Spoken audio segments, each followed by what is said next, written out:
So you like playing rhythm or lead? Or both? I think I will stick to the rhythm for the time being, and I can lead as well. But I mean. Okay. Can you play some rhythm? Yeah, let's do that.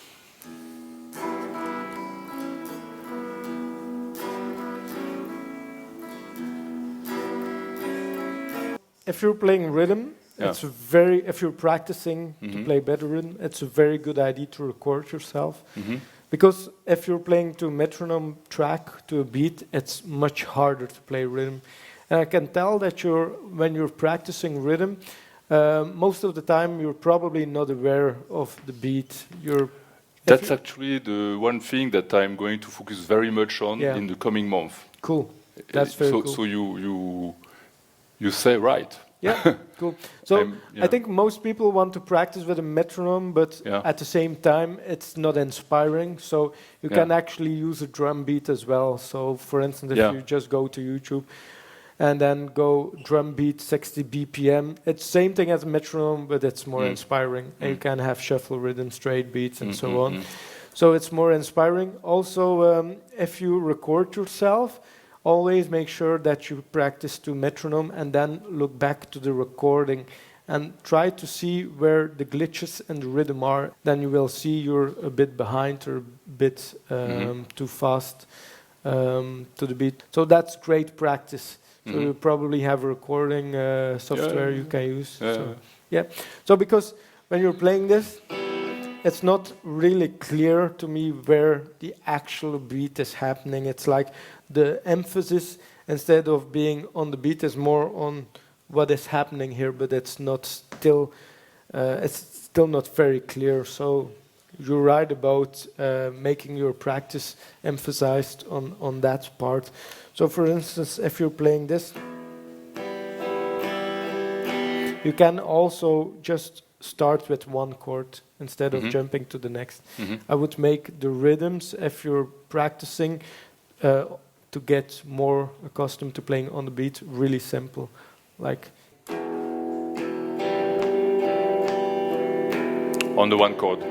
Like hit the beat on the one chord. Yeah, so you play on the first beat, second beat, up, third beat, up, 1, 2, and 3, and 4, and 1, 2, and 3, and 4, and 2.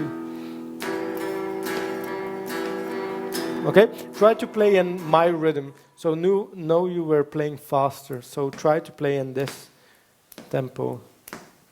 1, 2, and 3, and 4, and 1, 2, and 3, and 4, and 1, 2, and 3, and 4, and 1.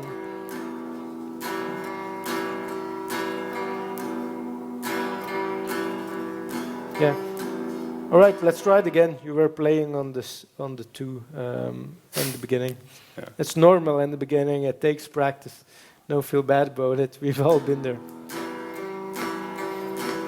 1, 2, and 3, and 4, and 1. Cool.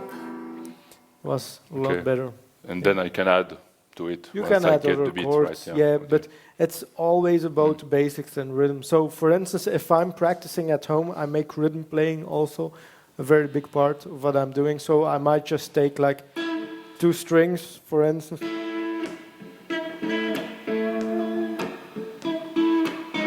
and just experiment with just like a simple sound, like a double stop.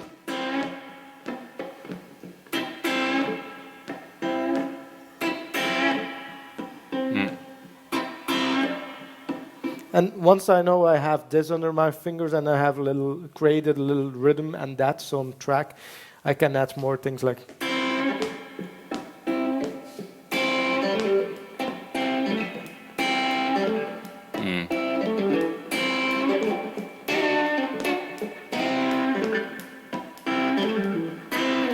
But always start with the basics, like. And you build up little by little. And you build up like with other chords, but it's the basics that are going to make you a really firm rhythm player. And most people don't have the patience; they only want to play like lead guitar stuff. and that's their choice. But I think you're well on your way because you realize that that is an aspect that you need to work on when you're playing. Completely. So that's a great thing. Cool. Okay. All right. That's great. Cool, Thomas. Thank you. You're welcome.